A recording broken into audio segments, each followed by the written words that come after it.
ആശാൻ അങ്ങനെ തന്നെ കൊച്ചാക്കരുത്. ആശാൻ അങ്ങനെ തന്നെ കൊച്ചാക്കരുത്. ആശാൻ അറിയാത്തൊരു രഹസ്യം ഞാൻ പുറത്തു വിടട്ടെ.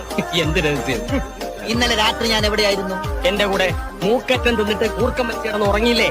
അങ്ങനെ തോന്നിയില്ലേ? പക്ഷെ അങ്ങനെ ആയിരുന്നില്ല. ആശാൻ ഉറങ്ങി, ഞാൻ എഴുന്നേറ്റു. കുറ്റാക്കുറ്റിരട്ടത്ത് ഞാൻ ഇറങ്ങി നടന്നു. നേരെ ഒരിടത്ത് കയറി. എന്റെ ഉന്നം പിടച്ചില്ല. മുറി കുത്തി തുറന്ന് ഞാൻ അകത്ത് കയറി. ഭീമാകാരനായ ഒരു ഗോദറേജ് അലമാര.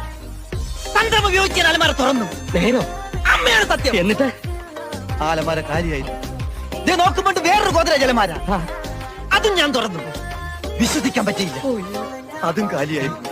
ഞാൻ വിട്ടില്ല ആശാനെ. നോക്കുമ്പോ ഒരു മുട്ടൻ അലമാര ചാരി വെച്ചിരിക്കുന്നു. അത് തുറന്നപ്പോഴേ കാലി. പിന്നീടാണ് മനസ്സിലായത് അതൊരു ഗോദറേജ് അലമാരയുടെ ഷോറൂമായിരുന്നു. ആണോ? ആ